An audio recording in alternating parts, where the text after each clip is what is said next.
You're listening to The Intellectual Investor, episode number 216, Investing in a New Era of Global Tensions, written by Vitaliy Katsenelson and read by Elliot. For more episodes, go to investor.fm, or to read this article instead, head to contrarianedge.com. Jeremy Grantham, co-founder of GMO, is a voice of sanity in a world that is becoming less sane, one TikTok at a time. He wrote in his latest letter, quote, "As for the U.S. market in general, there has never been a sustained rally starting from a 34 Shiller PE. The only bull markets that continued up from levels like this were the last 18 months in Japan until 1989, and the U.S. tech bubble of 1998 and 1999, and we know how those ended. The simple rule is you can't get blood out of a stone. If you double the price of an asset, you have its future return. The long-run prospects for the broad U.S. stock market here look as poor as almost any other time in history. Again, a very rare exception was 1998 to 2000, which was followed by a lost decade and a half of stocks. And on some data, 1929, which was famously followed by the Great Depression." End quote. I agree. You have probably noticed that your portfolio looks nothing like the stock market or a traditional lazy garden variety portfolio. For the most part, it consists of undervalued cockroaches, companies that should survive anything the global market throws at them. I know that isn't the image you wanted to start right off with when you poured a glass of wine and sat down to read this letter. Sorry. But think about it. You don't have to worry about the market and its crazy valuations. That is your neighbor's problem, not yours. In building your portfolio, we are aiming for resilience. This means owning high-quality companies run by good management, companies that are undervalued, not just based on the economy and on their earnings power we see in the rearview mirror, but also going to be undervalued in an economy that is less kind or benign. You'll notice that defense companies play a big role in your portfolio. That is by design. On February 24, 2022, Europe, and our investing world, changed. A territorial war that seemed impossible between civilized Western nations after World War II suddenly became a reality. While the US was spending 3% of GDP on defense, most European countries spent half or a third of that. They had been collecting a peace dividend since the collapse of the USSR, and most of their defense spending did not go into building new tanks or developing new missiles, but into paying the pensions of their retired armed forces. Russia has canceled that peace dividend. No matter what happens in the November election in the US, Europe is realizing that it cannot rely on the US to protect it. We are a bit on the fickle side, and it should pay for its own freedom, music to your investing ears. The eventual end of the war in Ukraine will not change this. Russia, with its imperialistic tendencies, will still be there. To make things worse, the world is starting to fracture into us versus them. Roughly, us is the Western Alliance plus Japan and South Korea, and them is China, Russia, North Korea, and Iran. A lot of countries in the Middle East, Africa, and Asia, and this includes the most populous of all, India, are finding themselves in the uncomfortable place where, at some point, they will have to take sides. The world is once again turning into a powder keg, where every year the temperature of political tensions is rising. While Europe is preoccupied with Vlad the Terrible, although he believes he is the Great, the US needs to worry about our recent friend China, who wants to invade an island nation. According to their constitution, the island belongs to them. In all honesty, the world would care a lot less about a Chinese invasion of Taiwan if it were not for Taiwan Semiconductor, which makes the chips that power almost everything, from your smart toaster and that almost self-driving car to the AI that is writing this. Okay, I am writing this. Just wanted to make sure you were paying attention. China is not the Soviet Union. It is the second most populous country in the world, and also the second largest economy, which also happens to house most of our industrial production, which we willingly shipped there after China joined the WTO in 2001. Also, the US of 2024 is not the US of the 1980s.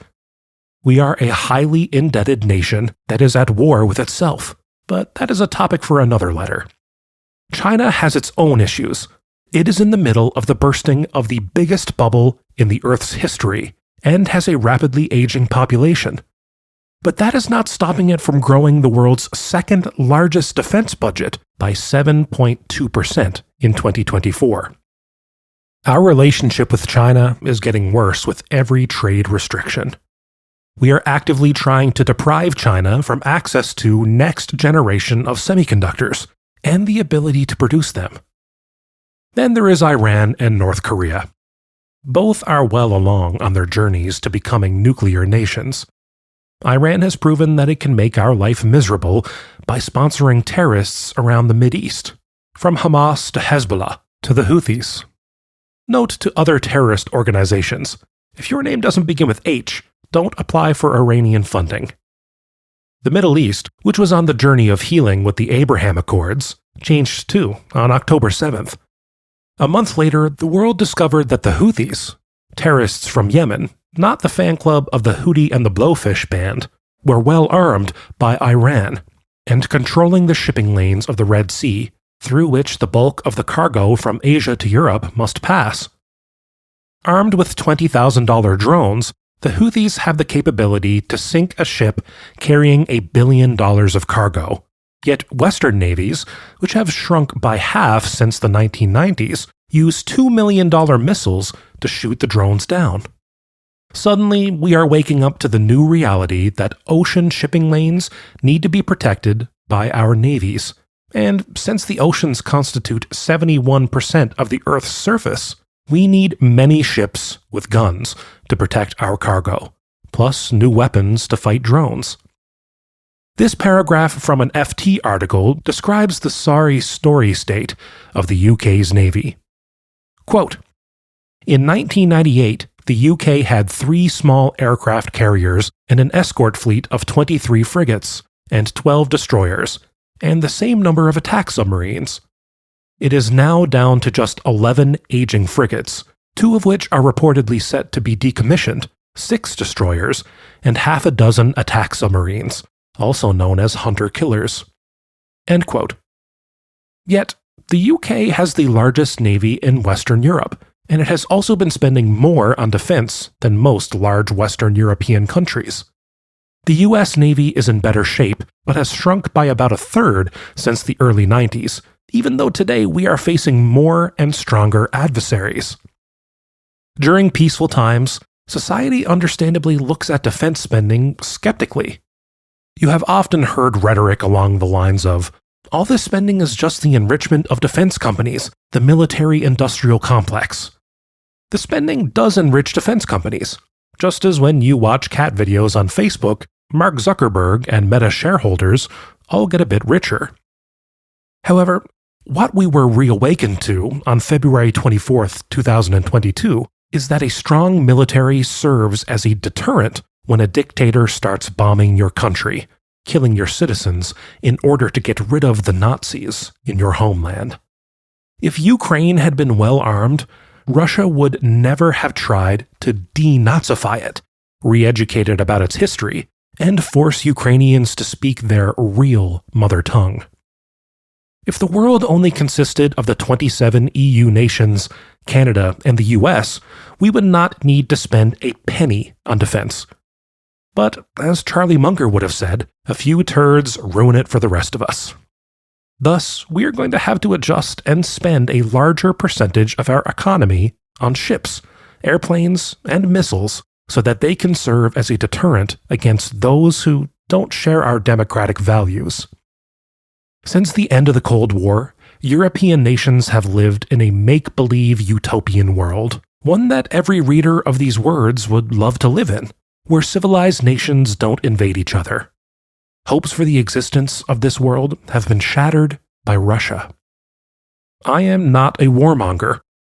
I'd love to see our defense spending decline to zero, with the saved money going towards education and healthcare.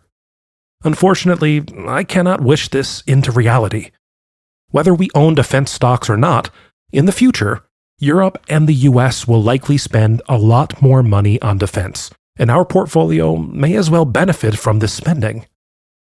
There are a lot of things to like about these defense businesses, as businesses. Aside from the aforementioned tailwind, which unfortunately is only getting stronger and will be blowing in revenues for a long time, these companies are either monopolies or friendly duopolies. For instance, in the US, only 2 companies make submarines, General Dynamics and Huntington Ingalls, and interestingly, they construct some submarines together. Their revenues are not cyclical and are not impacted by interest rates. In fact, there is counter-cyclicality to their business. Today, General Dynamics and Huntington Ingalls have a hard time hiring folks who want to work in the shipyards. Thus, their constraint to growth is not the order backlog that is expanding with every quarter, but low unemployment. They have a good, stable, relatively high return on capital, and usually good balance sheets. Their customers' checks don't bounce. Yes, every Western government, including our own, is running a budget deficit, but safety is right at the base of Maslow's hierarchy of human needs, right next to shelter and food. We will be pushing Social Security retirement to 121 before we reduce our defense budget in today's world. Thus, global defense spending, no matter what happens to our economies, will likely be significantly higher 3 to 5 years out, and consequently, current defense industry earnings estimates will prove to be too low. Also, unlike software companies, which move electrons, defense companies move both electrons and atoms. It takes time to restart the defense machine, which has been mostly idle over the last 3 decades. Budgets need to be set, voted for, and then funded. Factories need to be built, and old ones upgraded.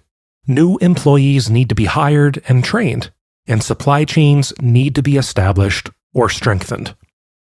To our surprise, we still keep learning that defense, and some industrials companies, have not fully recovered from the pandemic.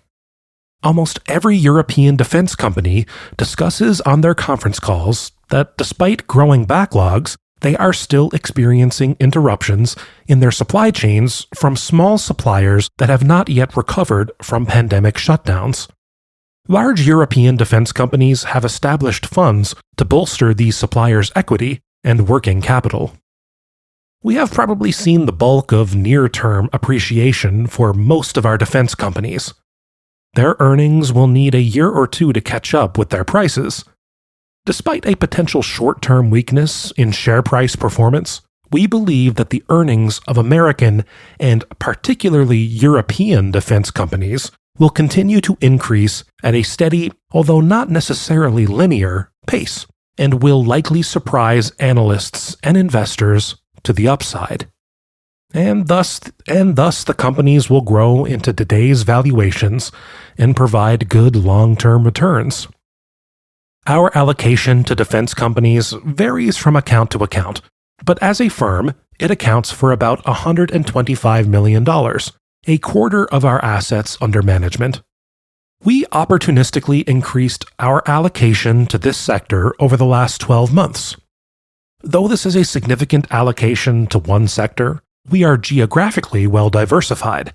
We own defense companies in 4 countries. The last couple of years have been good for our stocks. This may or may not persist this or next year.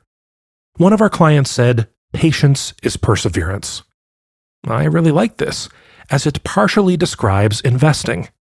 Patience, thoughtfulness, and discipline will allow us to persevere. We really like what we own and are going to make sure that every incremental decision improves the portfolio.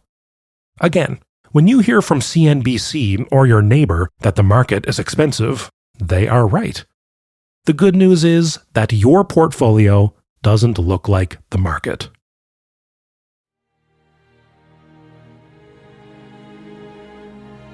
Thanks for listening. If you know someone who'd enjoy this episode, share it with them. To listen to more episodes, visit investor.fm. Enjoy life and prosper.